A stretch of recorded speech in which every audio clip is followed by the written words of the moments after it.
What's going on? You locked in with the Innovators YouTube. You already know I got the best interviews right here, man. I got the one and only Zoe Osama. You know, he got one of the hottest records in Los Angeles right now. On damn near West Coast. Let me just say that. West Coast. Yeah, we going to keep it a buck. We going to keep it a buck. How you doing, bro? How's everything going for you? Shit, I'm good, bro. Just living, man. Trying to get this shit going. First, I want to say it's a pleasure and a blessing to have you here. I appreciate you coming through today for sure. And likewise, man. It was a long time overdue. Yeah, I said we were supposed to lock in for a while. Just to get into it, let the people know where you're from, where they can find you on social media. I'm from South Central LA. I go by the name Zoe Osama. You can find me on Instagram, Zoe Osama, Facebook, all the same, and Twitter is Zoe Osama1. So let's get in. How did you come up with the name Zoe Osama? Like, how did that all come about? The Zoe break off from, my street name. That's just a name that I was called growing up, and then just really threw the Osama on it like 4 or 5 years ago, and just really rock with that.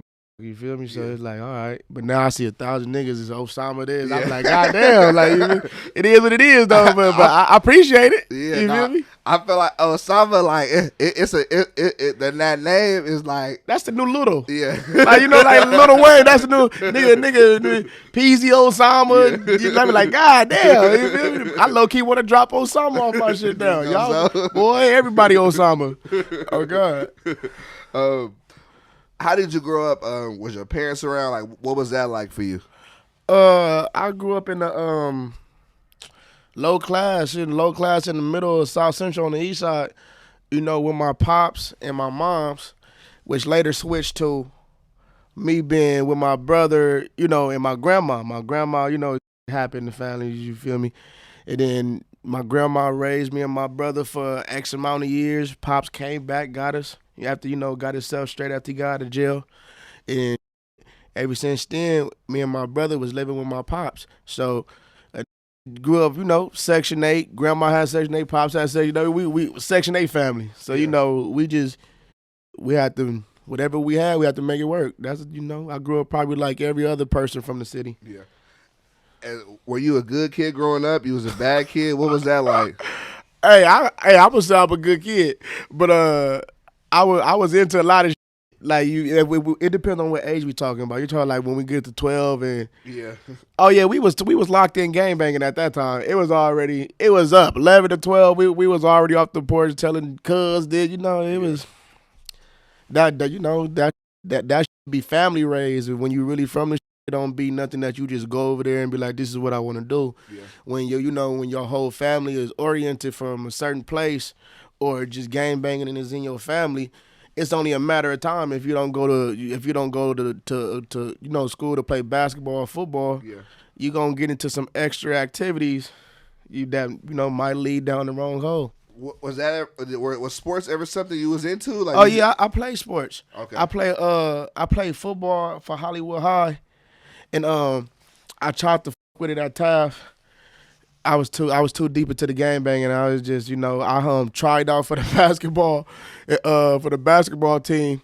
The first tryout, the next day I went to jail. It was a wrap. So that was the end of the basketball career in 9th grade. Yeah.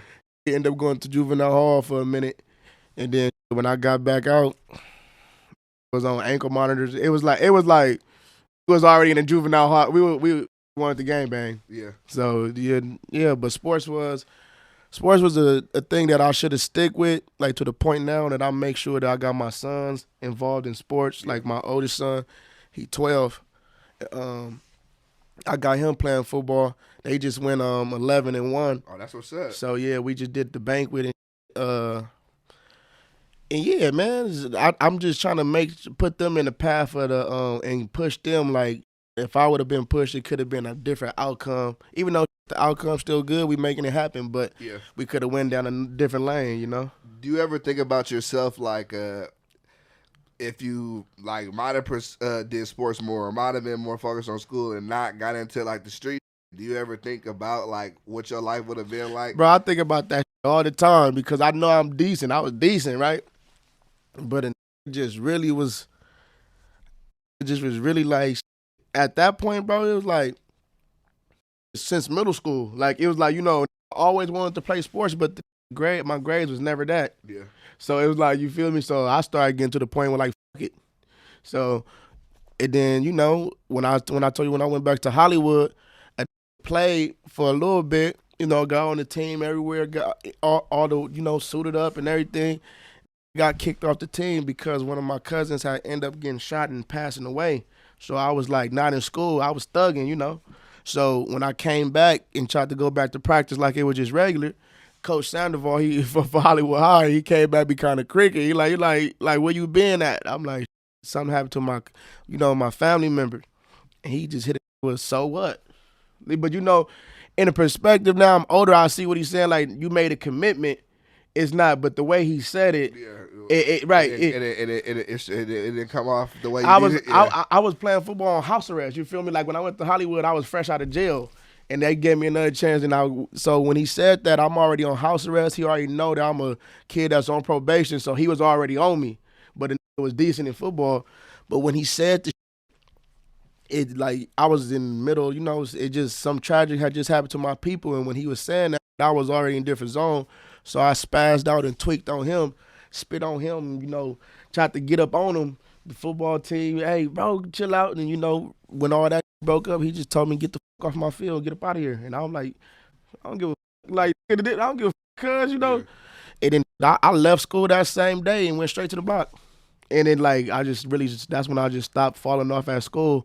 This is, like, probably 11th grade. And it was just, like, I just like at this point after I got out for house arrest, I was like, fuck it. Like school, thugging. And plus I end up having my 12-year-old son that, right now. So I end up having a son, and me and his mom, I ended up having a baby. So it was like, school. You gotta figure it out now. Yeah. So What was that time like though of figuring out you're about to have a baby and like you say you just had got out, you on house arrest, so you trying to figure out how to make ends meet. Was that stressful for you? Like, what was that like? I thought having a kid at a young age was player, bro. That weird young mind state of a that's a young that's from the streets that involved in the street life, and now you can say, oh, I got a baby mama. I really thought that was dumb. Yeah. Like, you feel me? Like now that I sit here and double back on that, but like at that moment, I was at my pop's house. And I was just like, to the point, let her move in, beg my pops to let her move in, like, some thinking grown type. Yeah. And just had to do what I had to do, jumping in and out of windows trying to make it work. But all in all, that's not what I would suggest to people to do. I suggest people to go live your life a little bit more before you just jump in and start having kids at 17 and 18. That shit crazy. Yeah.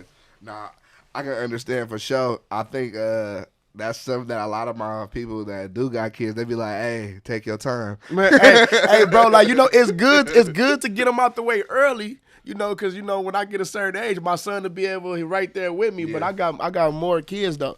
But, like, that's my dog. That's my oldest one. So he been with me through, he's seen some shit. Because, he watched me grow up from 18, so... Yeah.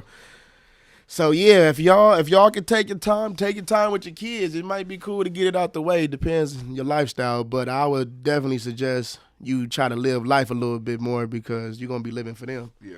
So, for you, like, how did you like get into the gangbanging? Would you say environment? Would you say like it just kind of happened? Just kind of like what would you say? Shit was family oriented. Whether like, and you know what I mean by that, it just be like whether no matter where your family, I got a lot of family, they might be from over here or be from over there, but it's gangbanging. And we grew up in that menace to society era. So it's like that shit to me was player. That was like nigga, I want to grow up to be like that. Your uncles come over, they pull up blue rags and shit, like that shit. We thought that shit was dope. And then we have movies like Boys in the Hood and Menace to Society that, that glorified the street life. And it'll turn you on to some shit. And plus, you just think that shit is cool. You a badass. You hanging with your boys, not listening, smoking weed, drinking. You think shit like that cool because that's what you seeing growing up. You seeing your uncle like that. You seen pops like that. You seen your mama like that. Cousins, they mama, so it was just like, it's either you gonna play sports or you gonna gangbang. And you either gonna be the cousin or the brother that's with all the shit, but he just a square. Yeah. Or you gonna be the cousin or the brother that's keep going to jail. You feel me? So we ain't really have a choice. Even though we had a choice, we just ain't really have the right guidance, as far as, I don't want to say, moms, pops and shit, they did the best they could. It's just that shit, that's the environment we lived in, shit. Everybody was on Section 8 trying to make it happen. So the environment just take a hold of you, bro. Do you feel it's possible for like the average kid growing up out here to not get into that? Nowadays, it's probably a bigger chance that they won't, but recently, gangbanging and spiked back up, and it starting to get real active and wicked out here. It was a point that, it was kind of watered down in the city at a point of growing up, so it really wasn't too much to worry about. But I think it'd be easier for a kid to not gangbang in these times, because 9 times out of 10 with the gentrification going on in the hood, a lot of people that's from their hood is not from their hood. So that lets you know right there that niggas is playing follow the leader. Yeah. They come, you live all the way over here, but you come all the way over here to be from this hood because your best friend in high school or middle school, you like how much of a badass he is. You want to follow him. Now you from a hood where you ain't got no family from. You don't live over there, but shit, you in the shit now.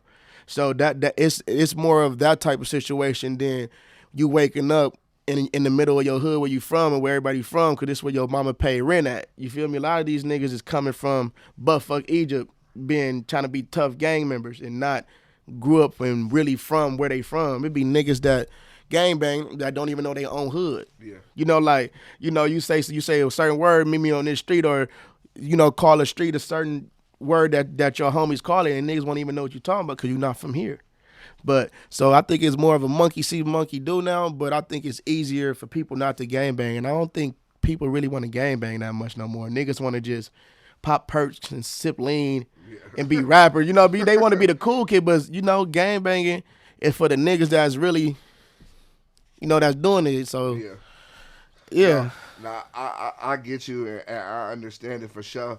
Let me see how I want to put this. Do you feel that it hurts or help you as far as your career? Like some rappers, they use that as like a push, you feel me? But with you, that's one thing I can definitely say about you. Like, niggas know where you from, like niggas know what you into, but like that's not at the forefront of what you do type shit. Exactly. Which I thought it was hella raw, you feel me? Like, you're not out here dissing niggas, you're not out here none of that. You making good records, right. You feel me? And I commend you for that, but I did want to get your opinion on, did you feel like why did you take that route opposed to some people take the other route? Like, that's what they want niggas to see. Because I took the route that I took because the nigga was really out here, bro. You really see the domino effect for talking crazy. Like, I grew up in the era where if you talking like that, nigga, you got to go do it. And if you don't do it, nigga, you a bitch. And if you if you popping it, nigga, go handle your candle. So these niggas, and I'm not gonna say these niggas, it's just certain people. Cause everybody do y'all thing. I don't give a fuck what y'all do. That is, you feel me? It's your life. Live it how you want to. But a lot of these niggas, it be the niggas that come from buttfuck Egypt that use the gangbanging to enhance they shit. And then you have niggas like Nip or real niggas that, like J Star and all the niggas that really from where they, do what they really do. And you got niggas that don't glorify that shit because they live it. And you got the niggas that want to be so tough and they use that shit. So, like, the real key to the game is, nigga, we gonna use this shit to get out of here. We not using this shit to come back here and making it seem like niggas be, swapped around with this shit. Yeah. They use this shit to amplify some shit, and I'll be trying to use this shit to get the fuck from right here. Yeah. Because when you from the hood, and when you gang bang, nigga, when you do this shit with your homies, y'all goal was, nigga, we gonna do this shit to get up out of here. Yeah. It's not we gonna do this shit to stay here. Yeah, I'm trying to get out. I'm trying to get it, like, so when you get out, it come with hate though, because now nigga nigga lose track of what we said we was gonna do, nigga. We said we was gonna get out, nigga. Let's get out, nigga. You mad because the nigga got motion, nigga? Come with me, nigga. So niggas use it to amplify their shit because niggas glorify killing. Niggas is infatuated with dying and don't realize it. You feel me? If a nigga can really know how real death is, wouldn't nobody want to do half the shit we doing. But we brainwashed. Like, I was talking to my boy, like, bro, we so brainwashed and fucked up out here. Growing up, we was raised to go buy a gun illegally and stash the gun illegally and walk around with a gun illegally and catch a case, and now you can never have a fucking gun, instead of when you turn 17, 18, go get your fucking permit, and now you can protect yourself on your block legally. Yeah. Like, you feel me? We were just, it's that's just real misguided. Shit. That's real shit. That's why that shit weird. You know, we was taught to do the shit illegally. We wasn't taught to do it the right way because the right way took longer. Yeah. So that's how I just look at life for what it is now, bro. So, you know. No, I like your perspective on that, and I do think people need to see someone like you, because at the end of the day, it's like you're showing people it's you can be where you from, but like that don't gotta be everything you about. You can still do other shit. Like, you can still make good music. Exactly. I think gay banging lost a turn somewhere down the road, because gang banging was never about, we about to go over there and do something crazy to motherfuckers. You feel me? Gang banging was about protecting Will Shores in your neighborhood. So somewhere along the line, you know, drugs and guns, you know, in that crack era, it went from worrying about protecting your brothers and people that look like you. It went to, I don't like this nigga because his mama pay rent in that Section 8 house across the street down the block, and we don't fuck with them niggas, but my dad and granny pay Section 8 right here. And at the end of the day, nigga, we all broke. Yeah. Like, you feel me? So y'all hating us because we broke. And half the niggas used to play junior pee-wee and football together and grow up and hate each other, bro.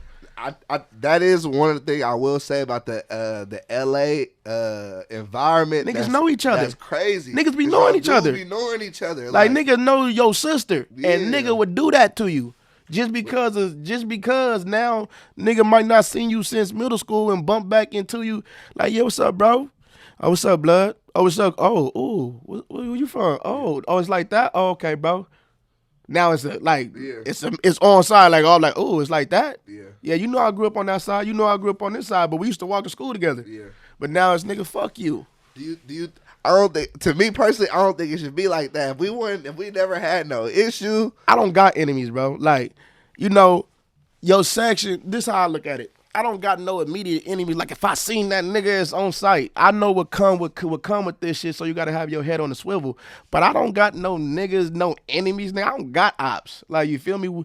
Whatever it is, that's what it is. We check temperature. If you can go your way, I can go my way. That shit, let's make it home.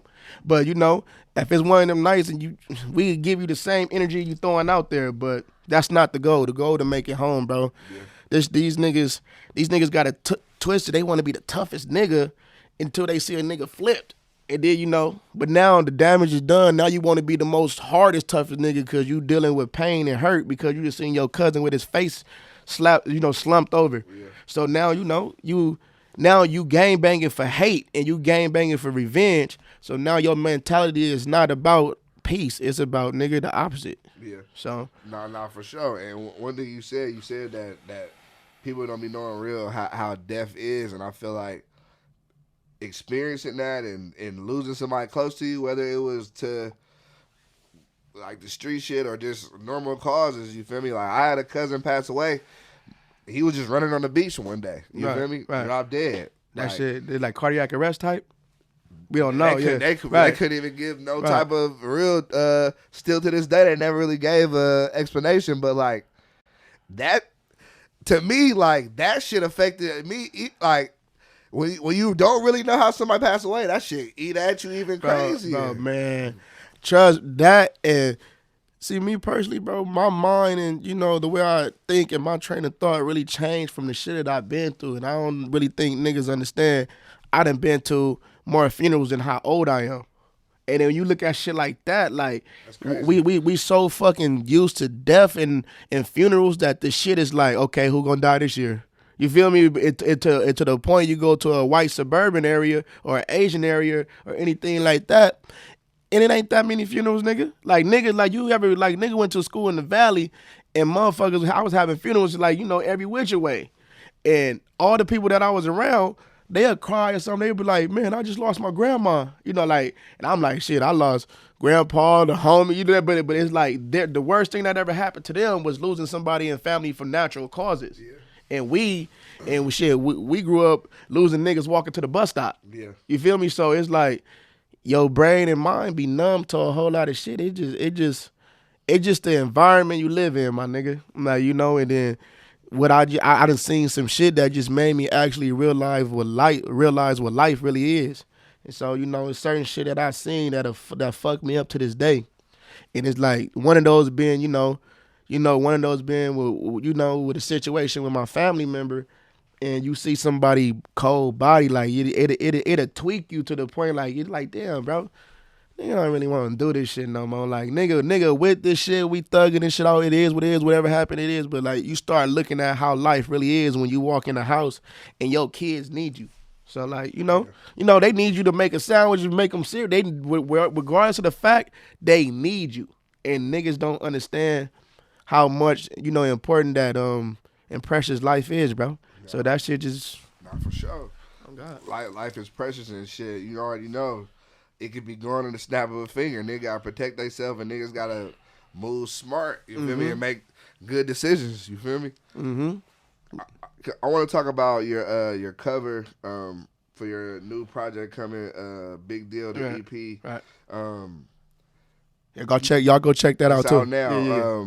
Nip. You got Nip on the cover. Like, can you talk about that? All right, I'm gonna break it down. Number one, the cover is inspired by the movie called Six Man. Six Man was one of my favorite movies growing up, and that fall back into like how we saying the death and how we like when I seen that movie when I was a little kid, and I understand everything. That's like when you say your cousin just passed. Like that's what happened to his brother. Yeah. But it's like I look at it like this. Nip did what he did for us and shit. He was cool if he just touched one nigga to try to change one. I feel like I'm that one nigga that he touched because I understand. I see his, his objective and how he looked at life and business.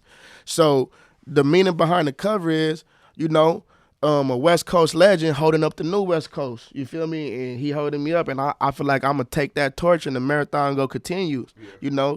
I really, I'm a big fan of All Money In and everything that Nip stood for and stood behind. So I just feel like it only made sense for me to do that because that's really how I feel, with this music shit and this business shit. I feel like, bro, it was that top dog, and I feel like he passing that torch mentally and spiritually to me. That's just how I really look at it. I really look up to what he did, and I think that, he made me see a bigger picture than a lot of shit. And made it make sense through his music, So that picture it mean a lot to me because that's just how I look at it. So I just got Nip holding up the new West Coast and keeping the marathon going. Yeah, I like it a lot. The new Cartel, that's your label? Yeah, that's my label. Okay, can you talk about like starting that and getting that going? I've been having that's my label with it's actually a group too, but we've been pushing everything back for like the music as a group. We pushing it back because I'm getting traction. So me and my niggas like, man, do your thing, man. We gonna double back with us. We gonna keep dropping music, but get your foot in the door so you can pull the ladder back down. Yeah. So the new Cartel it is actually a group of me and my nigga Slim, which is my cousin, and my cousin Sleep. And all my other cousins and brothers, we all new Cartel. But those are the rappers in the and the new Cartel is I started a corpse, S Corpse, and that's something that got from Nip, and it's like, okay, now I break it down like you is the record label now. So like even if I go sit down and do a deal, it would have to be structured different because I trademark my name, I own my LLC, and everything that I do is an asset. So I felt like, shit, let me get something that's mine. Let me own something. So when I go down and sit with these labels, we talking JVs and partnerships. It's not more of an artist deal. It's more of a, let me keep doing what I'm doing. You can throw me something. You get paid, 70-30, 70-30 your way or however it might be structured. Everybody shit different. But it's more so say, nigga, this mine. You can own 100% of nothing or own 50% that's worth more than your 100% of nothing. Yeah. So, you know, like, I started my label with my cousins. We sat down, and nigga, we just said we gonna do this shit, and we pushing. Yeah. Nah, I rock with it for sure, and I'm glad and happy that you got all your shit taken care of. I hope y'all really listen to what he just Get said. your administration, man, please. Hey, stop going into these fucking labels and not having your administration or LLC and signing the fucking deal, and now they own your name. Yeah. like you feel me? I seen an interview with Kevin Gates said that he had to buy his name back for $2 million because he signed the deal without trademarking his name.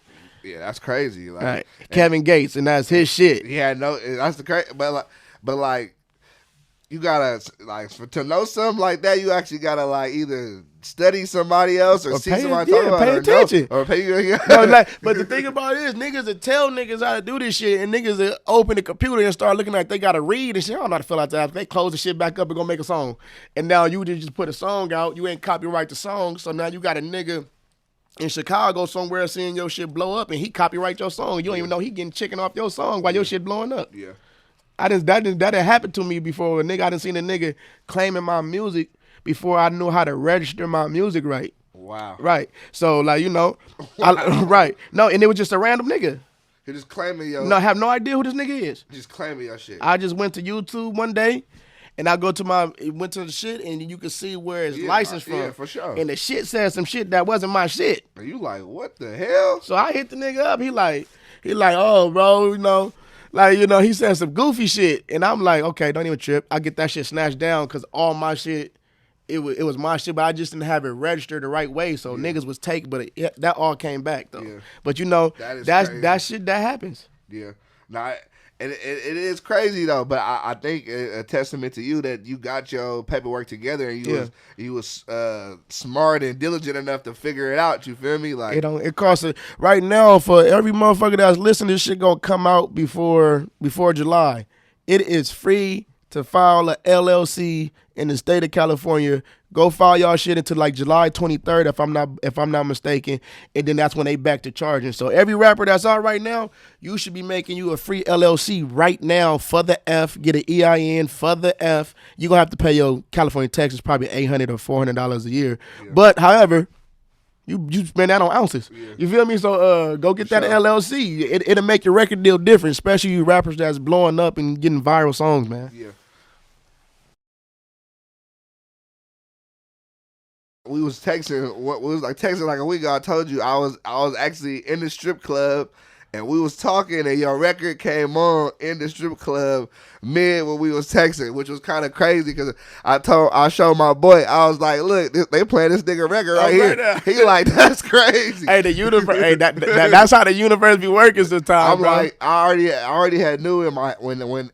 It was just like a too perfect situation. Right. I was like, yeah, we're going to have a dope interview because this shit don't always happen like that. Exactly. But you got one of the hottest songs on the West Coast right now with Underrated. And of course, I know like you got a lot of label attention right now. Like, what has it been like dealing with that and kind of maneuvering through that process? This shit get overwhelming, bro.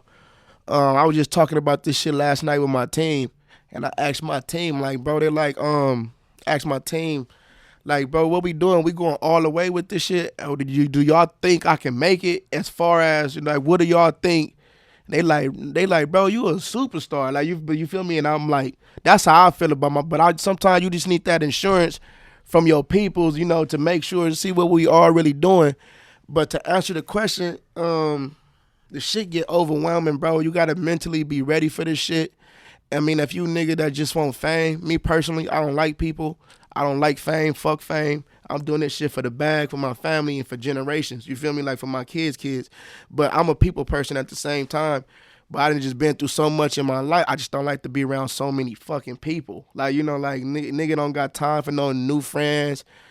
Ain't nobody really give a fuck. Like, you know, so I just be like, phone ringing. It's this label. It's that label. It's A&Rs. It's people that want to manage me. It's people that just want to try to get a percentage off my name because I'm popping right now. It's niggas that talk about they know Kendrick. It's time to meet Kendrick. They don't know Kendrick. Yeah. Like, you know, like you feel me? Like, you got all type of weird shit. You got niggas, bro. I be niggas that just be lying for nothing. It's like, nigga, why you pull me to the side and talk to me and just start capping? Yeah. Like nigga, I can get you on double XL and yeah, nigga, I can get you a verse from Kendrick, or just that's my sister, brother, cousin, uncle, shit like that. But like, okay, hey, bro, here go this song. Try to see if you can get Kendrick to listen to it. Oh, bro, he ain't hit me up. He ain't hit me back. Like, but I'm just using Kendrick as just an example. But you feel me? Like, that just the shit I done had niggas say all type of shit. You got to be mentally prepared for this shit, bro. Like, and then especially when you strike gold and you strike one and you strike a hit or you strike you get that buzz and that shit happen. It don't happen overnight, but it happened that night. You feel me? Like, you might wake up one day, you been doing this shit for 10 years and it's working now. You got to mentally be prepared for this shit. You got to, like, mentally know where this shit can go, how stressful it can be, leaving your kids at home. You gotta be ready for this shit. And I tell nigga, that's why you see a lot of these artists be like, you see them signing, they post the money. Few months later, few years later, you be like, damn, they look crazy. That shit take a toll on you. You start fucking with drugs. You trying to cope something. Every time you turn around, you got to do a show. Yeah. Don't nobody give a fuck about your family. Need your money. You signed this contract, my nigga. I need you here to do this show. So, like, you got to be mentally prepared. Like, I got to go to Oakland tomorrow. Yeah.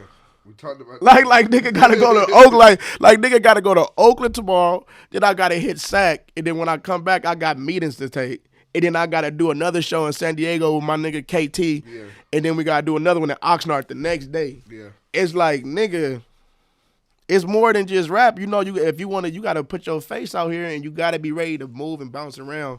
And one thing about me, I don't like clubs. I got to make myself do this shit because, that's what a nigga signed up for. How hard has it been adjusting to the spotlight and you kind of... I'm not adjusting to it. I really don't even feel it. Because I still act the same way, bro. Like, I'm not a nigga. Nigga always got money. So, like, whether it come from music or anything, I always been the type of nigga I am. The hood, I don't even gonna say hood nigga, but I've been the nigga, from the city. The hood nigga, that just sound like, I've always been the person that I am that the streets made me, right? So, with this music shit, I just look at it like, oh, damn, this shit really working. That's what's up. All right, now we need it to work again. Let's scratch that goal off and get to another one. Yeah. So I don't really get stuck in a moment, and my team be telling me, nigga, you need to enjoy this shit. This shit might not never happen again as far as these labels, and this moment might not never come around again. Not saying you're not gonna be big. You could take off tomorrow, but this moment you're gonna look back at years like, damn, I should have just take time to just sit and took that shit in, bro. Yeah. But yeah, I don't feel like I adjusted because I don't feel like I unadjusted. I still feel like the same nigga I was jumping in windows. Yeah. You feel me? It's just that now I don't fuck with everybody.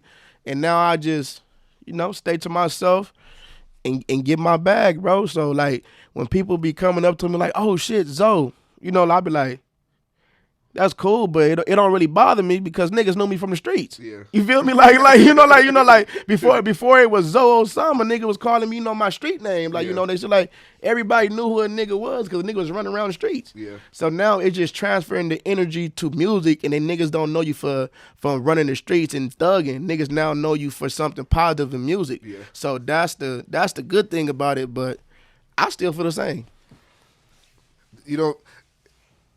What would you say, like, is the biggest difference, like, since you've had the musical success, like the biggest difference? The biggest difference is as far as like just your normal daily life type shit. My normal daily life don't change, bro. It hasn't changed at all. I wake up, kids screaming, breaking shit. Yeah. Gotta run to the store, get food. Get them situated. Nigga, somebody called me for a show. Now I gotta call my niggas like, bro, we got a show. Y'all niggas gonna pop out. We gonna pop out. We just, like a regular day if I just go hang with my cousins and go do some regular shit. Yeah. But as far as my everyday life, it don't change. But my phone just blowing up all the time. Yeah. It's like, damn, everybody wants something now. Yeah. And it'd be like, and it's just more so. It's the same, bro. My everyday life is the same. The only thing that's different is these shows, and I'm on the road now. Yeah. Niggas catching planes and shit to shows, and niggas is hitting me up to go out of state, and we not just in LA no more.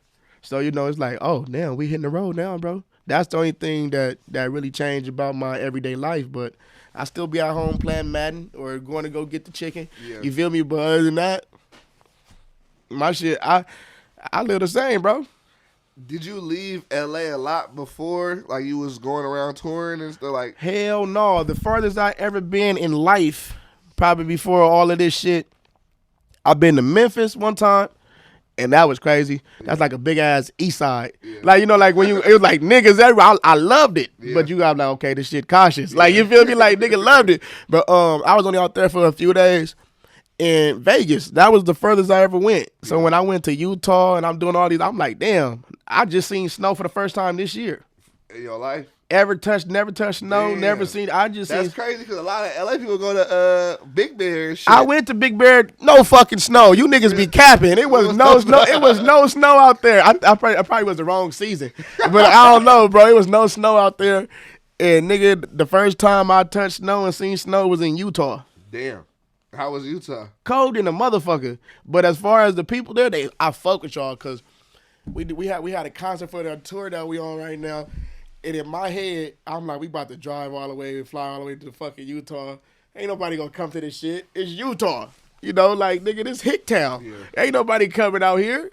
And then, when we first get there, it was moving slow, nigga. By the time P1 go on, I go on, get in KT. I mean, by the time P1, KT, and everybody, we go on, nigga, go back up there and look outside. I'm like, what the fuck? This motherfucker just got packed. And then niggas like, oh, we came to see, Zoe and KT and P1. I'm like, damn, these niggas.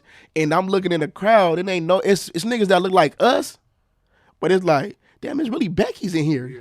And they be like, they love this California thug. They love that shit of music. But I'm just, I didn't think motherfuckers really going.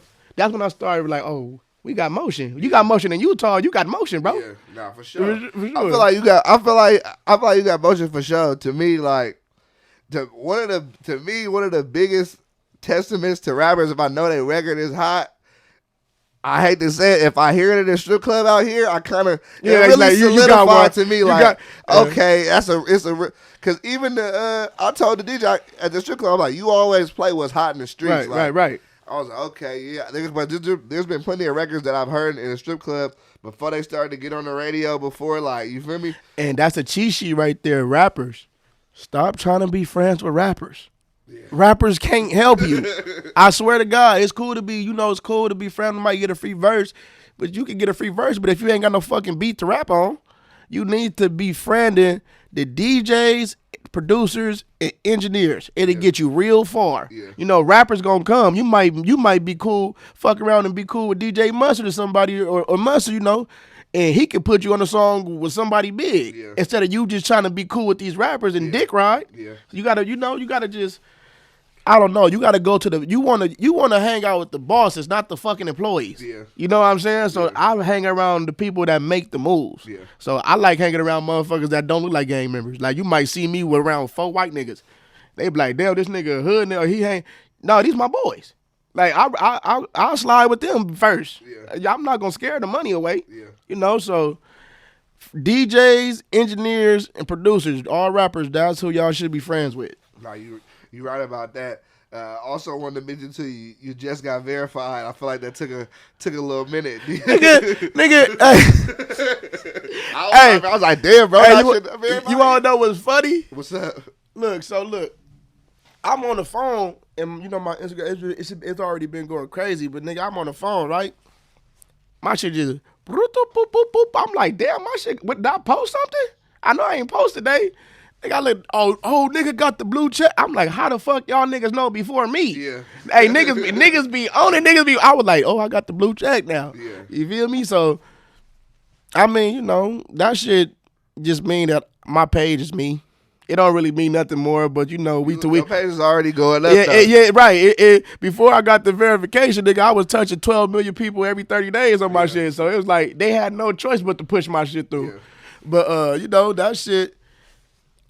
it's helpful, but I don't get too caught in it. I feel You feel me?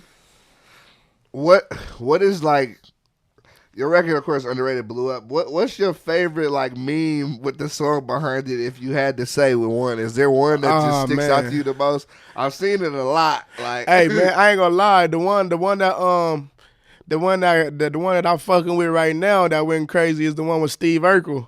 You feel me? No, both of the Steve Urkel ones. You feel me? Like I was like, oh, okay.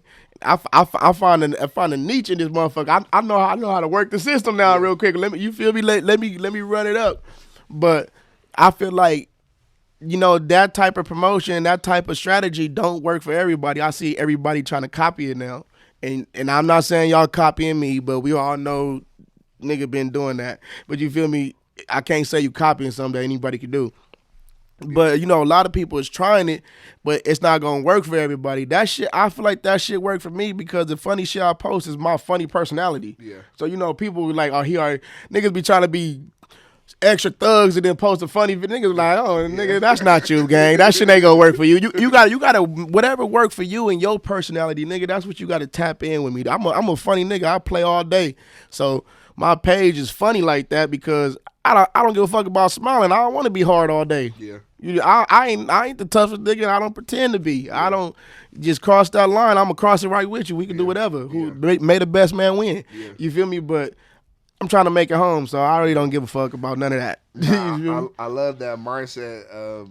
I feel like that is super construed now that like people feel like they have to be this tough person. Cause I'm like, if anybody really knows, like you don't gotta be the toughest dude to get anything happen to you. Man, soon that tough nigga walk in the club, walk in the room, walk in the kickback, wherever you at, soon that loud tough nigga walk in, nigga, me and my niggas on you. Like, and I don't mean like, nigga, who you is, where you from, we on you now. We peeping you the whole night, and because why you so loud? We probably just got in here with shit on us. Yeah. And we quiet as a fucking mouse because soon you start acting dumb. That's when shit happen to people because niggas, you don't, number one, I was raised, you never let nobody know what you got on you. Yeah. You feel me? Like if you got that thing on you, the rule number one, shouldn't nobody know you got it on you.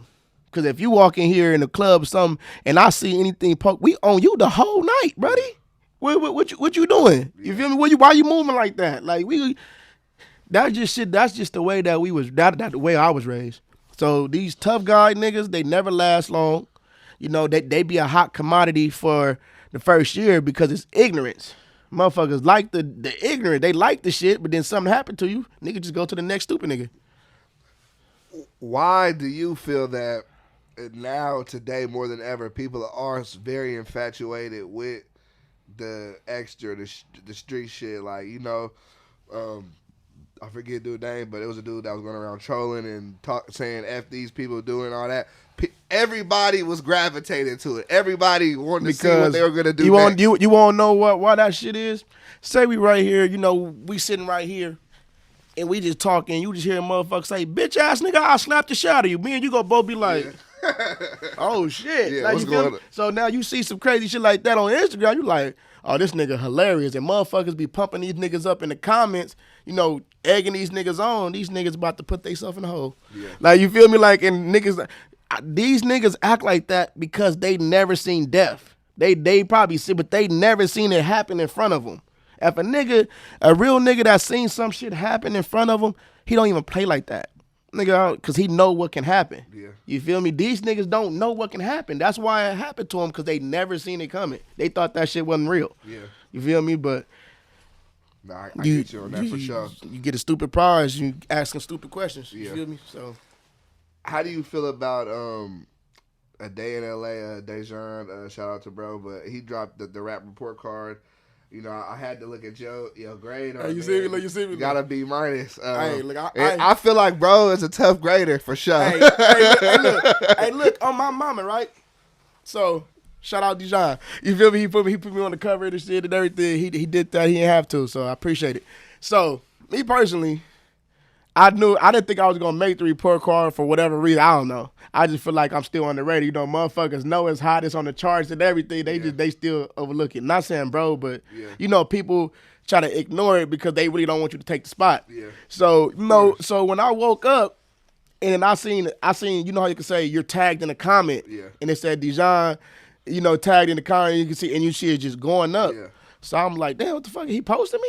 I'm like, that's love, because you know I didn't expect that. Yeah. So I go and it's the report card. So I'm like, fuck, he tagged me in the report card for it. So now I'm looking for I find my name. I said, B? I said, I can't be mad at that. Yeah. Look. I'm looking at the homie shit. Like, it's homies, all, you know, other rappers on that shit. I'm like, damn, cuz, he gave you an F. I'm like, they like, yeah, what you got? Like, shit. Hey, you know, shit, he gave me a B, gang. Like, hey, good looking, these guys is real. I appreciate it. Yeah. My branding could have been a little bit, you know, that score could have been a little bit high. I feel like I brand good. But you feel me? But hey, beggars can't be complainers, right? Yeah. So, hey, I appreciate you, gang. You gave me the same grade as Kendrick. Yeah. And we both know that's probably a little bit. Hey, I take it. Kendrick, holla at your boy. Yeah. Oh, God. Nah, I'm supposed to lock in with bro soon, but I think one thing about I think he is a tough grader, but I feel like one thing about him that I keep it real with you, bro. He keeping it real, and I think like he's being like outspoken to me in the right way. Like he never can say nobody suck. He just saying like if it's just one person's opinion, make better music. Right. That's what be making these niggas be hot. And people be mad at him because he like nigga he be. I ain't gonna lie, Dijon got me hot before. My mom, he got me hot before. I was like, but I realized, like, bro, it's a platform, it's his content. At the end of the day, it's his fucking opinion. If y'all don't want to see the fucking opinion, unfollow him. Yeah. But y'all want to see it because y'all want his fucking say-so to say that you're a good fucking rapper. Yeah. And if he don't say you a good rapper, you niggas don't be feeling like y'all good rappers. Yeah. That's the crazy part because that's how you know he doing a good job. Keep doing that shit, man, because, you know, if they ain't mad, you ain't doing something right. Yeah. So keep doing you, bro. How hard was it for you to build your team and to get the right people around you? To build a team, not hard at all because my team is all my cousins. Like, all my cousins are my brother. You know, like, it's all family oriented. And now we talking about, you know, certain business sides. Like, I got, you know, two of my business partners, and I rock with them. Number one, you know, they've been in the industry, and they actually just understand what I'm trying to do, and they amplify, and they just want to see a nigga win. So when you're picking a team, you always want to pick somebody that's not going to be a yes man and to tell you about yourself, but at the same time, you got to have somebody that want the same vision and see the same vision. Not even for them, for you, because the team is for you, so you can do this for them. Like, you know, it go full circle. So when it comes to picking a team, you have to know that even if y'all bump heads, nigga, we bumping heads because we talking business, and I feel like, nigga, we passionate about this shit, so we gonna bump heads and we got to get this shit right. Yeah. So when it comes to making a team, that's something that you gonna know inside. You know, you don't just start picking niggas up and signing management deals and shit with people just because you want to get on.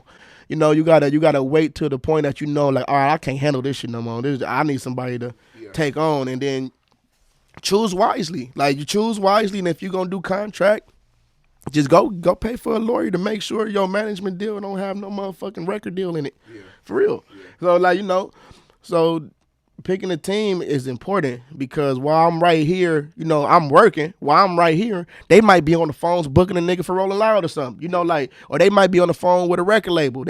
Or I could be sleeping making music. These niggas can be setting up tours and shit. So they in places where I'm not.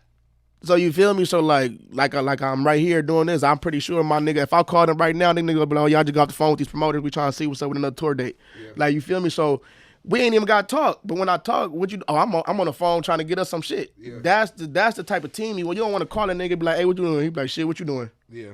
What you mean? I'm doing an interview. Yeah. What's going on? What's going on? What we doing? So, you know, you got to just get somebody that's hungry for you. And 9 times out of 10, you want that motherfucker on your team who motherfuckers stabbed in the back and now he got a point to prove or she got a point to prove because now y'all both hungry. Yeah. And it's bigger than what it is. It's bigger than that. Nigga, you got a point to prove. You want to look at this shit and get a Grammy and tell niggas, told you. Yeah. You feel me? So that's the importance of a team. You need a team. You can't do it by yourself. I used to think I can. I can't, bro. Yeah. I'm gonna say I can, but I can't. Was there a moment for you that you realized like maybe this shit might be too much? To do Yesterday. on my own? Now, look, but I get that thought every day, bro.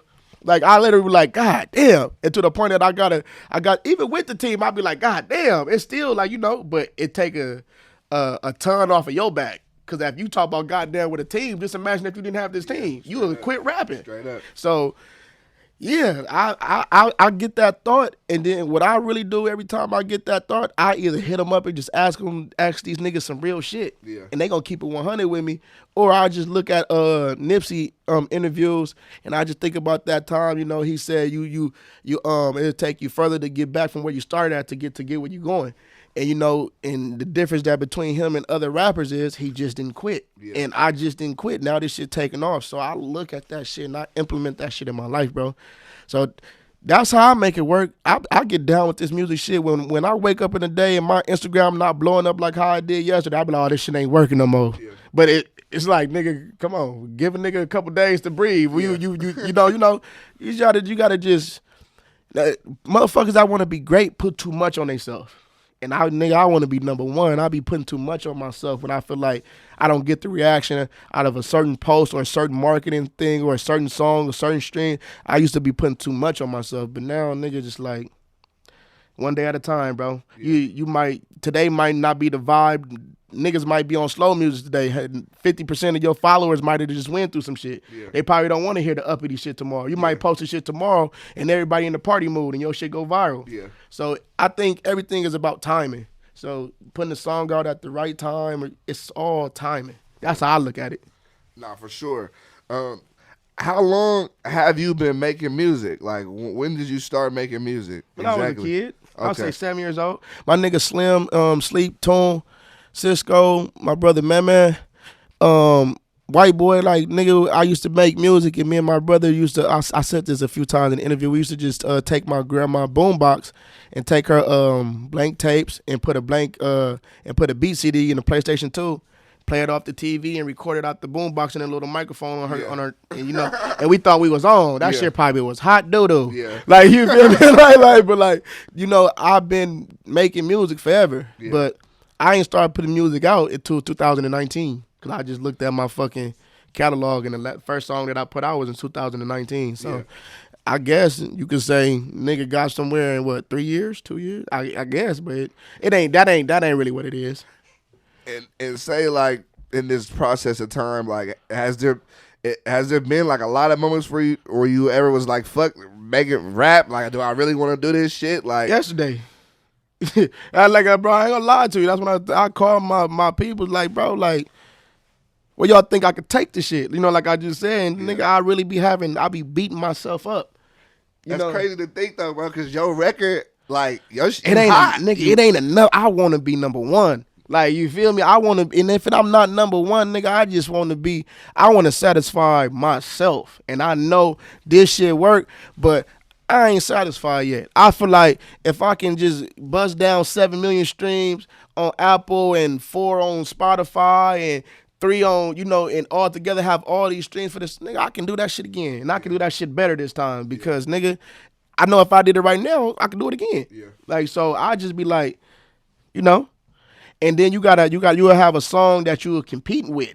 And you can't look at it like that because it's probably not gonna go off like how the other one. Nigga, I've been pushing this shit for a year and now it's taking off. Yeah, it took off all last year and motherfuckers like, damn, this shit still rocking at 23. Yeah. He really got some shit. Yeah, not my favorite song at all. Really, not at all. And it slapped though. It slapped to the point that I forget it's me rapping. I really be playing it like it ain't me. But I'm like, it's not my favorite song. Like it's one of them songs that it caught everybody's ear because the shit was just so. Niggas probably when I dropped it, it probably was a party day, bro. It probably was them days where everybody turned up and heard it and it just took off. I could have dropped that shit probably on a different Saturday when niggas listened to Lil Durk and the mellow shit, and niggas would be like, man, get that shit out of here. I think it's just all timing. As far as like the process of recording it, like I saw you talk about like you knew it was gonna pop. Like, oh, my mama, I ain't gonna lie to you. You knew it was gonna pop. I had the beat. Shout out Zeke. I had the beat for like, I ain't gonna hold you, for like a month or two. Before you were even recorded on it. I couldn't record to it. I heard the beat like I need that beat. I need it. I heard, but then when I got the beat, I played the beat too many times before I started rapping. Yeah. So now I start thinking everything I said was trash. Damn. So like, you feel me? Like that's why. So I put the beat up, closed the computer. I just walked away from that beat, didn't touch that motherfucker for 2 months. And then the nigga just came home one night drunk, loaded. And I knew the beat was a hit. Like, the beat was so I couldn't find nothing to say to it. Yeah. I could just listen to the beat and just be like, this shit a hit. And then I just came home one day and I had that cadence. And when I started rapping, I heard the cadence. I'm like, I'm not gonna switch it up. I'm gonna ride this motherfucker through the whole way like this. And it just went with the beat. And the point I put it on the beat more than actually being real lyrical in it. And it's a vibe because the beat was so hard, and now you're like, oh, this nigga saying some shit too. Like, oh, okay. Yeah. So it was just one of them things. But I knew when I made it, I knew we had something. Do you ever think, or can we see in the future a remix to that record, or? Oh, boy, I just got the coldest verse for one of the biggest niggas. Really? I'm talking about. I'm out of here. Yeah. I'm out of here for sure. Hey. We gone. Hey, look, no, but I know you can't tell me who's gonna be on there. I can't. But can I want to ask you, will you be putting the new verse on there, or are you gonna keep your verse the same? Somebody just asked me that. I'm gonna probably keep it the same, but now I low key might put a new verse on it. But I probably just gonna, I'll just do your thing on it because a lot of people still ain't heard the motherfucker. So my new verse ain't gonna do shit for nothing but for people in LA and shit. Because they heard the motherfucker already. So just think about all the people that haven't heard it. Yeah. And when they hear it with this motherfucker on it, they gonna be like, oh shit. I think that's tight. But you said that this isn't your favorite record by you. No. So what is your favorite record by you? My favorite record by me is a song that's not even out yet. It's called Never Leave Me Alone. I'm gonna put it on my new project I'm gonna drop. Yeah. Underrated Volume 2. So that shit about to come out real soon. So it's a song called Never Leave Me Alone, bro. And I just, it's one of them songs that I'm talking real shit. So, and that's my favorite song. When it come out, you gonna hear it and you gonna be like, all right, this is some real shit. Yeah. But it still got that West Coast. It got that slump to it. Like that. It's like that motherfucker, but nigga just saying some real shit. Yeah. So that's probably my favorite song that I did. But I only listen to me. Really? I listen to twos and fews. Like, you feel me? Yeah. Certain people get, certain P1, and, certain niggas like K-Boy. I listen to certain motherfuckers, and motherfuckers that I listen to certain motherfuckers, but if I pull my phone out right now and show you my Apple Music playlist, it gonna say, oh, Zoe Osama, probably Lil Durk, Kodak Black, the typical mainstream, but like as far as me, I listen to my shit because I don't want to start sounding like these other niggas. No, I feel you on that for sure. What inspires you just on a daily basis to go out there and get it? My kids. And a nigga came from a situation where, I don't got no option. Like, nigga, if I just said fuck everything, fuck chasing money, fuck that, fuck this, nigga, me and my sons and my kids and my family be on the streets. We don't got nobody house where I can sit here and bring all my kids and family with me. Like, that's not an option. So I don't even got a choice at this moment because I can't take him to my pop's house because he passed away. You feel me? And I appreciate that. And my mom's, she ain't got no room. Like, you feel me? We wouldn't even put no burner like that, but we'll be shacked up in her living room, you feel me? But nigga, no, I won't be homeless, but I wouldn't be comfortable. So I ain't got no choice but to get it. Like, nigga just made that decision. I told myself 5 years ago, bro, I was down to my last $10. And then me and my girl, we was trying to eat, but nigga wanted to smoke too. That's I was like, right. I don't think you can but one of them have to give. It wouldn't even one of them have to give. We had $10. Yeah. It's like, damn, we almost can't get no food either. Yeah. Like, you feel me? We got Little Caesars up or something. Yeah. But then it was to the point that then me and my pops had got into it, and the nigga was just sitting on the porch. Like when you get into it with your pops and your mom or whoever, growing up with your family, they gonna tell you about yourself. Nigga, you ain't got shit. You living here with your bitch. Shit like that. So that shit got to me so bad it brought tears down because I knew I really didn't have shit. So I told myself that day I was never gonna go broke. I end up coming to some money from like a car accident settlement. And I never went broke after that. Like, I never touched $0, thank God. But I put in my mindset that I'll never be broke enough that I can't go buy a Subway sandwich. Yeah. You feel me? And that shit. And then when you heard your pops tell you, like, nigga, you ain't got nothing. You do what I say or get the fuck out of my house. Yeah. And you trying to be grown, a bitch in the house, and you got kids, and your kids listen to you get yelled at like you the kid. Yeah. So at that point, I had to make a decision. And I made a decision, got a little settlement. And I told myself, nigga, never going broke. And then that's when I really got deep into my nip hustle business mindset.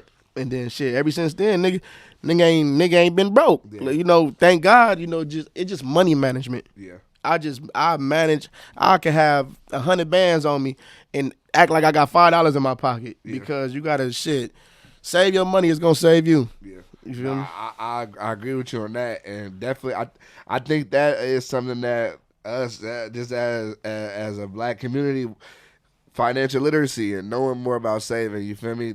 I wish I would have knew more about that when I was younger. I'm like, damn, I thought I could do everything. Man, I thought, bruh. You get your first check, nigga. Bruh, gone. I know I never said I leave the hood, but shit, when I got that check, I was gone. On the dead of it, bro. Hey, man, that shit real, bro. I learned how to manage my money, bro, and just because a nigga didn't want to go broke. And I learned about credit not too long ago, probably, like 5 years ago when I started realizing what credit was. Like 3 years, probably I'll say 3 or 4 years ago, I was trying to get an apartment with my kids' moms, right? And we go to try to get an apartment. We had the chili for the down payment, but we couldn't get it because of the credit. That'd be one of the big.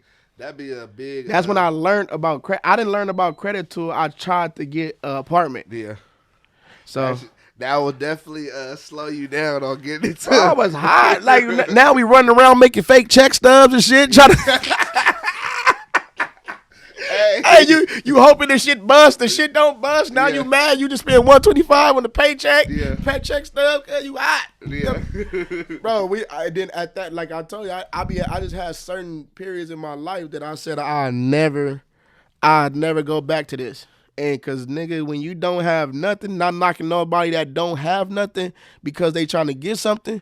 But if you don't got nothing because you don't want to make nothing, that's on you. Yeah. It's a difference with motherfuckers that's trying, and sometimes niggas ain't got no song to just put money in their pocket, or sometimes niggas be broke because they can't get out that hole, and they trying their hardest. So I salute the motherfuckers that that's even in positions like that, but keep doing your thing. But you niggas that just be sitting at home on the couch 24 hours a day and be mad at the next nigga doing his thing, you're weird. Yeah. Like, you feel me? You weird, and you weird.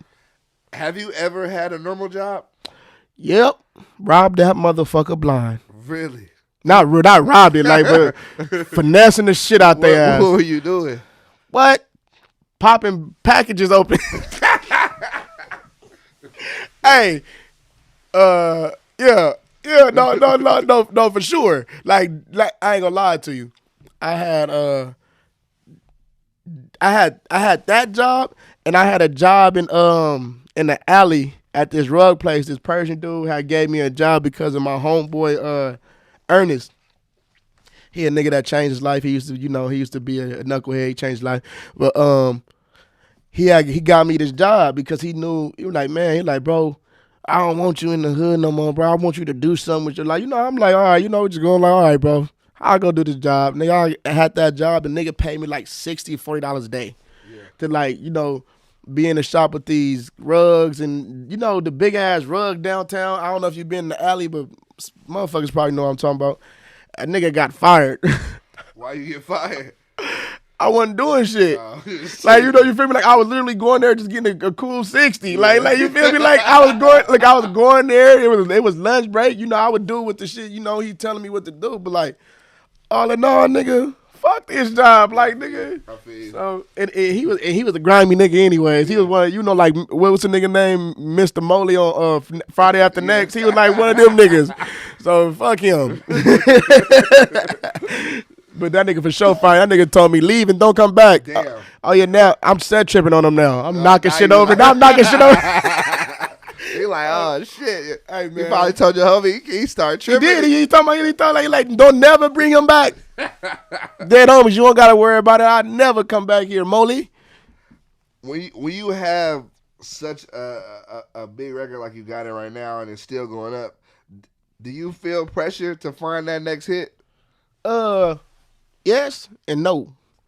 Yes, when it be them days, I tell you had them days, and then you will see a couple comments that don't matter. That's probably from fake pages, and they say some shit that you was thinking. Like, damn, nigga, put out another song. And I was already like, all right, it's probably time to. And then when motherfucker, I'll be like, damn, but you still got 230 comments that talk about this shit heat. Yeah. So, but that one comment to stick out and then to make you get in the studio, and then now you chasing a hit because of what some punk ass nigga said. That's probably your homie on the fake page. Yeah. You feel me? Like, you know. So it's yes and no. But I'm at the point now where I just make music. Yeah. So like, if it hit, it hit. If it don't, my catalog is still going up. So like, you feel me? Like. It don't got to touch 1 billion in 2 months. Yeah. It could touch 50,000 right now, 50,000 right. But guess what? I was already making this and this on streams. So every time I drop a project, my fucking monthly streams or my 7-day streams might go up by 100,000 or 200,000. Yeah. So if you look at that like this, nigga, every month you streaming about 8 million and 9 million. You got some chili. Yeah. You feel me? If you got your shit registered the right way. Yeah. So you know. No, straight up. So it's more so about keeping my catalog big. I don't really give a fuck about the next hit. Yeah. One of these motherfuckers gonna hit. Yeah. No, you feel me? No, I like that mindset for sure. Yeah, I'm just stacking your bread and getting your leverage, bro. That's what this shit about in the music. Stack your shit. Stop worrying about the hit. If you making 100,000 streams a month, drop another project. It's gonna go up to 110. Yeah. You feel me? The name of the game is to keep on dropping, bro. Yeah, that's why labels don't want you to keep dropping. Yeah. Cause now they gotta pay you more. Yeah. You feel me? So if y'all didn't know, that's why. Yeah. But for real, so that's how I look at it. What is some advice you could give to someone who is from out of town and they're coming to LA?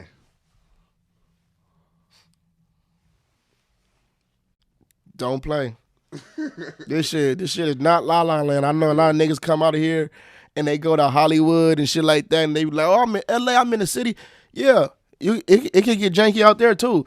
But take this shit for what it is. Like wherever you from, look at that shit like this out here. Stop thinking this shit California sunshine and this shit a vacation city. Nigga, you'll get your shit knocked off out here. Yeah. You feel me? And that's me anywhere. That's like if I went to Chicago, I'd be on my toes. For sure. I stand in downtown Chicago. I ain't even gonna go to I'm gonna go over there. Yeah. Them niggas vicious. Yeah. My niggas vicious. Yeah. So why would I play like that unless I know somebody and I move around, you know, and I'm gonna move around with him like I move around with my niggas in my hood. So now I'm from your hood because I'm out here. So I got, you feel me, at any given moment. Yeah. So niggas just gotta, when you come to somebody else's city, I ain't gonna say check in because these niggas think check in mean getting permission. It got a bad connotation to it. It got a bad because these niggas on Instagram, niggas been checking in for years. Checking in being like, hey bro, I'm gonna be in LA. Where should I not be at right now? Oh, what's hot? Oh, bro, don't go there right now. It's a big gang war going on right, nigga. That one, don't do that.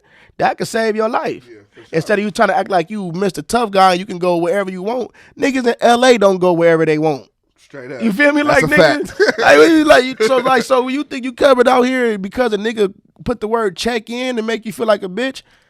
All right, play if you want to. You feel me? Play if you. That's all I can say. Play if you want to. In your opinion, what is the safest hat to wear in LA? Dodger LA hat. Ain't nothing to talk about. Yeah. And even then, it depends on who wearing it. If it's a Hispanic, you gotta watch him. Yeah. You gotta watch him because you know they be having the LA hat on with the, you feel me? Yeah. So you know, LA hat is the safest hat for African American gang member or a black nigga that might look like a gang member. Or matter of fact, we gonna put it like this: football teams, football hats. Football hats are the football or basketball. No, I repeat, no baseball. Yeah, no baseball. This jacket right here it get you in a lot of trouble, but I'm like that. I'm from here. Yeah. You feel me? Like it is what it is. Yeah. But even then, you gotta watch your ass when you just walking around with shit like this on. Yeah. So you know, no baseball hats, football hats, okay.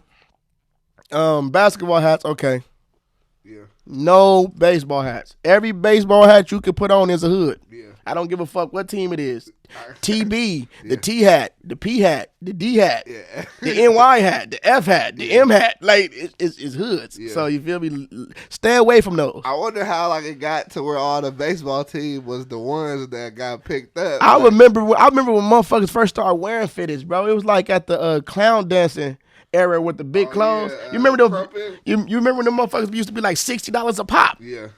And niggas used to wear they hat until that motherfucker falling because these motherfuckers cost so much. Yeah. So, shit. And even before then, OG niggas used to be having the homemade starter hats with the certain letters on it, bro. Yeah. It's just shit. It's a letter. We from here, we gonna use it. Yeah. So that's how that shit work. What can the people expect coming next from you? Oh, we got Underrated Volume 2. We got the remix. Oh, man. I want y'all to understand, nigga, when I got this motherfucking verse, nigga was like, ain't no fucking way. Like, and then, nigga hey, man, I appreciate it. So I don't even want to say it, but y'all gonna hear it.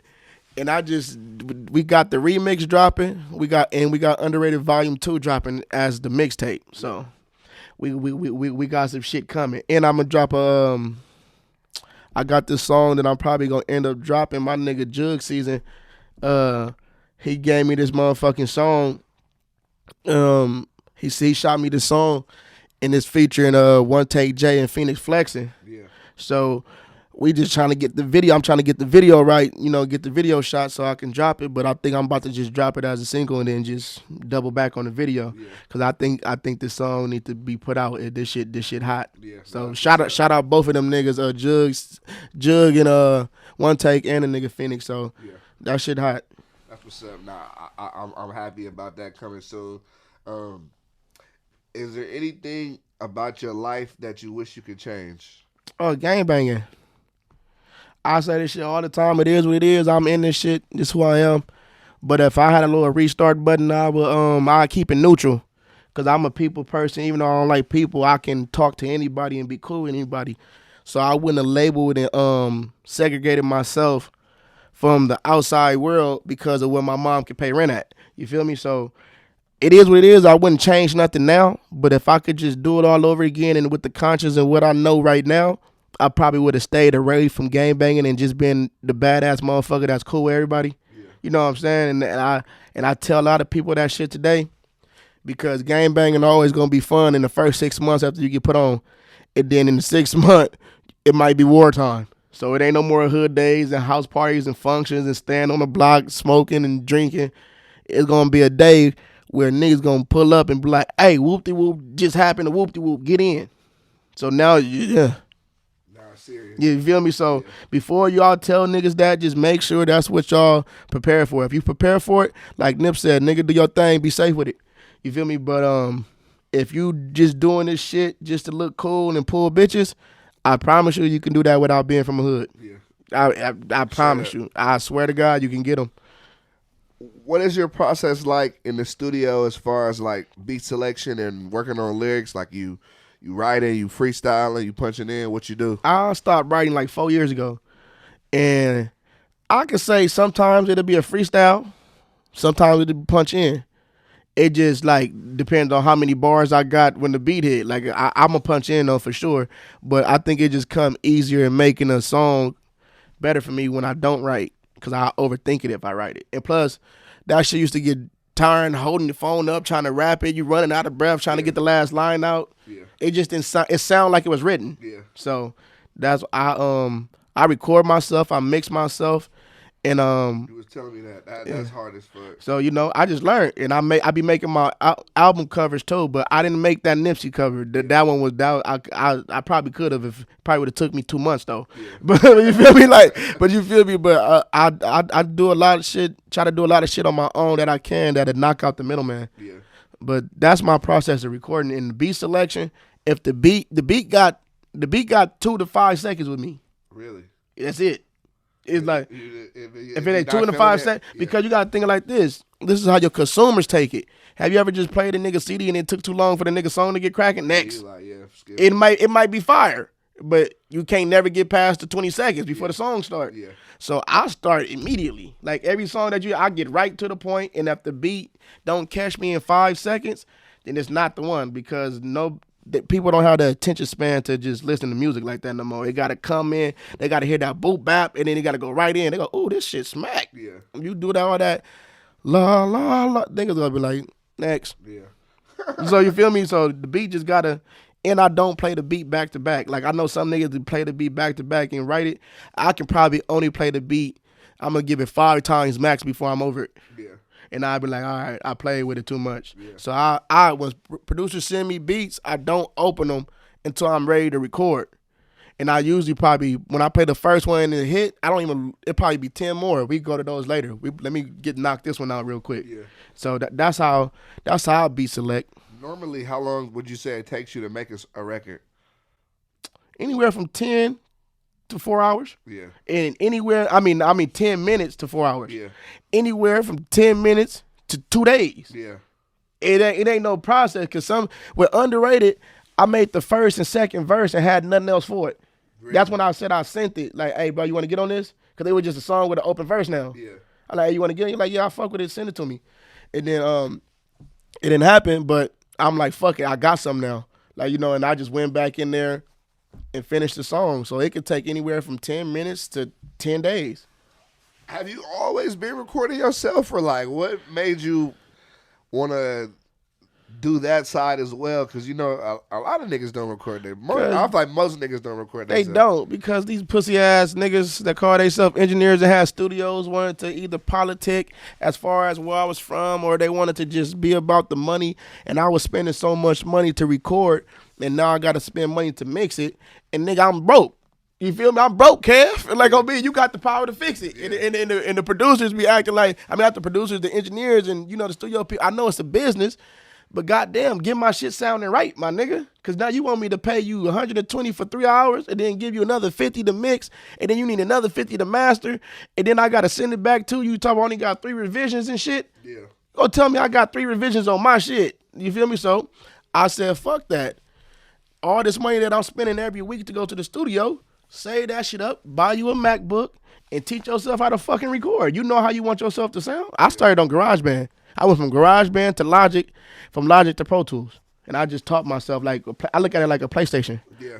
I just, like, you keep playing the game all day, you're going to get better at the motherfucker. Sure. So that's how I look at the computer and Pro Tools. Nah, I respect that a lot. And I think, I think that is something that even if you could afford it, it would just be in your best benefit to have your own studio. Just take that one. Just bite the bullet one time. Because you can, even after you record your shit, you can still have someone else. That's what I'm saying. If I can't get it mixed to the way I want it, I just send it off. Come on. So I just think niggas need to bite the bullet one time. Just bite the bullet one time and buy the fucking computer. GarageBand come with it for free. It's not even about what program you record it on. It's about how you record it. Yeah. So like, start off GarageBand. And then after that, get you a little M audio, bro. The interfaces, they got the cheapest ones for $89, and that's good. The Charlottes, the Scarlets, the $89. You and those work beauties. Yeah. Lil Wayne and niggas was using that on the tour bus, so it worked. Yeah. So you got shit like that. Get you some speakers, get you a microphone, and you in business. Yeah. You only need 4. You need an interface, a microphone, and a computer. Yeah. And Pro Tools, and today, all these niggas know how to crack all the fucking things, so you can get all the programs for free. Yeah, you'll be on the dog. Yeah, for free. I don't suggest y'all do that if you listen to Waves and Pro Tools, but that's a no. We buy our plugins. Yeah, straight. Oh God, we know, but you feel me? So But it's ways to do it if you want to do it. Niggas just I think niggas just want everybody else to do something, do it for them. Yeah.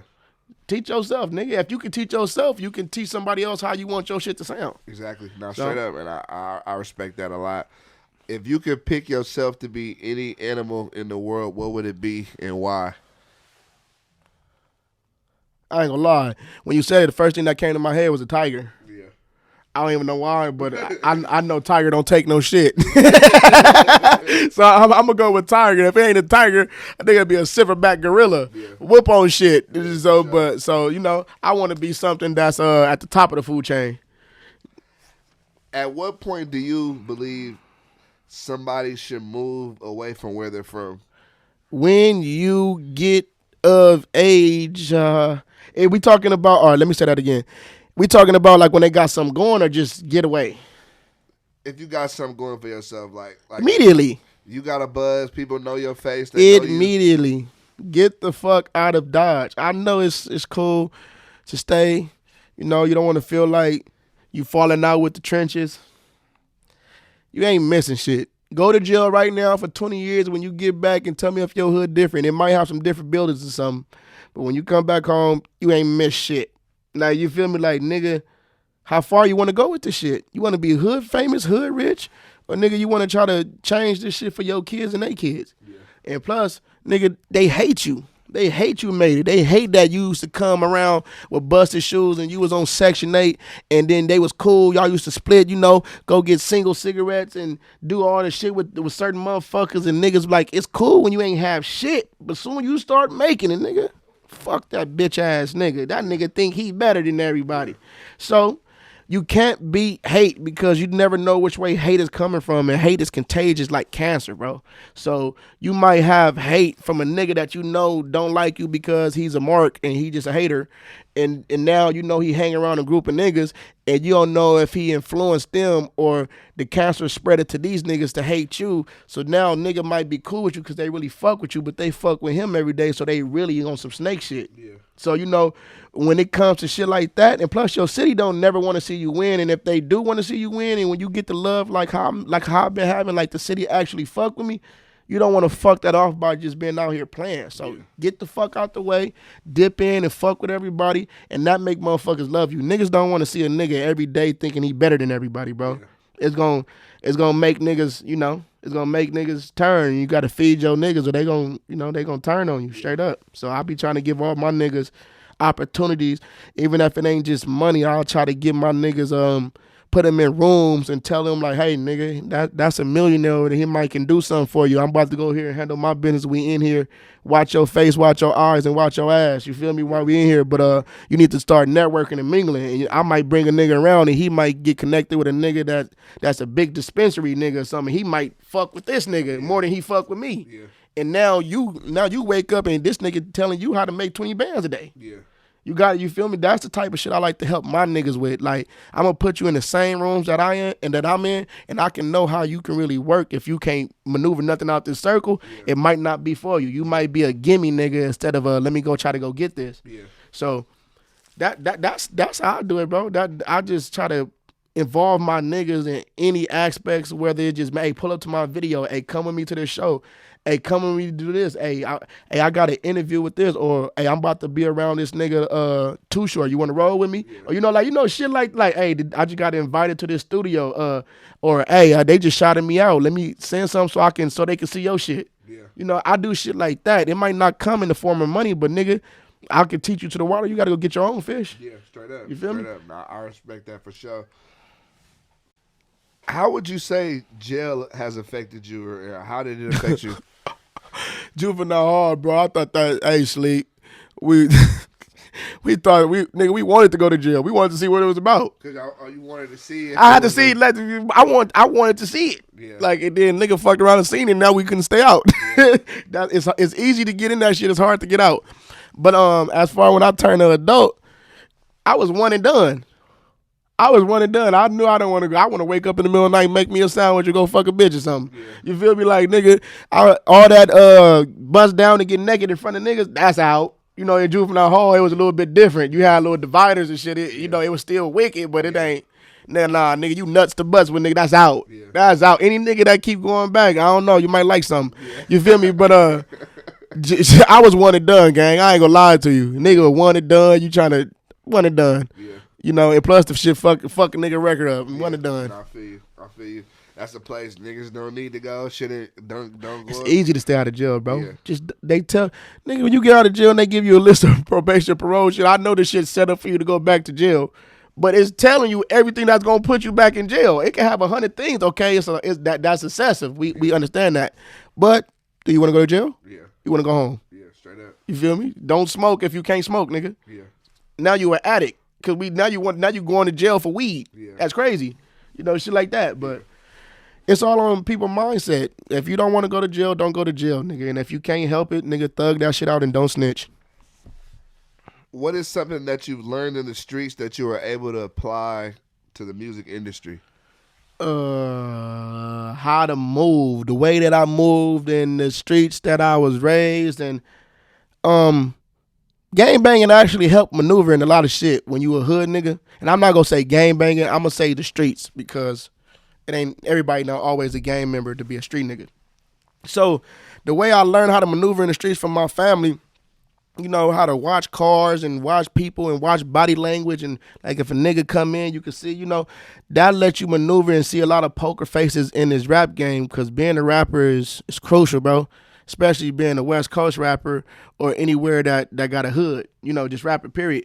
So the way that I learned how to move in the streets, I just, you know, switch that over to the industry, and it'll teach you, you can start seeing who is who, what nigga is really this, and watch these niggas, you know, like, I live the same rap industry like how I live when I'm in the streets. I look at every nigga where I'm at, see him, check temperature. You never know. Nigga might be in here with 1,000 others. You just don't know. Yeah. Nigga might be trying to go viral and want to snatch your chain just because they want to make an Instagram post and put themselves in jail because you telling the police that you just committed a robbery. Yeah. Dumb shit niggas do. Yeah. You feel me? Like, but you got to learn how to see that shit coming, because this rap shit is it's a contact sport, and it shouldn't be like that, but it's a contact sport because these niggas is bringing gangbanging into the office.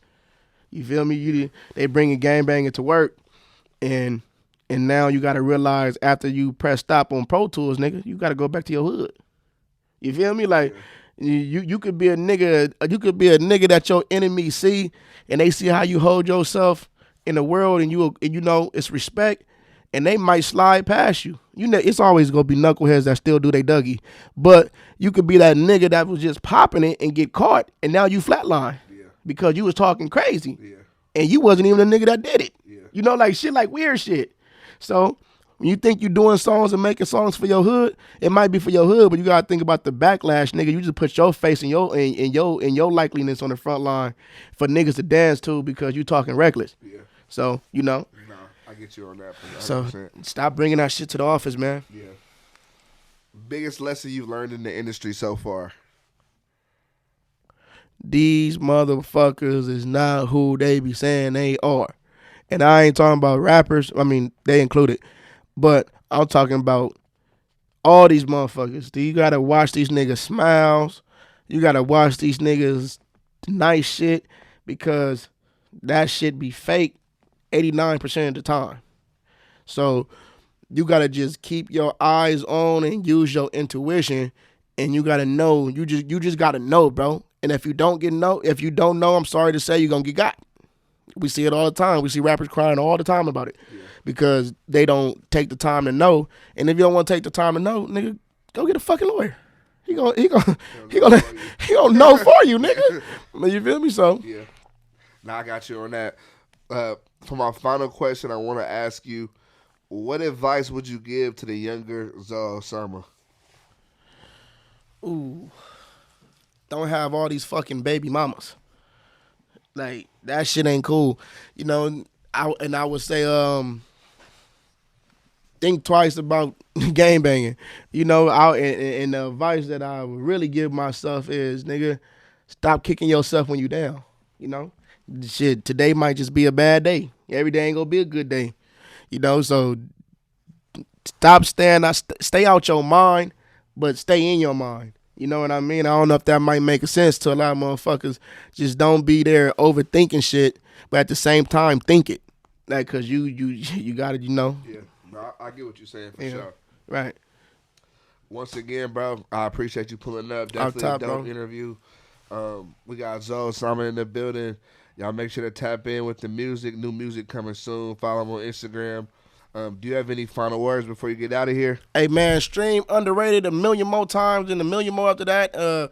Big Deal EP out now. Underrated Volume 2 is coming and the remix coming. Follow me on zoeosama.com, .com and Zoe Osama Instagram. Everything Zoe Osama. Tap in with me is good. Hell yeah, I appreciate you pulling up. Definitely a dope interview on the way. All right, bet. Appreciate y'all, man.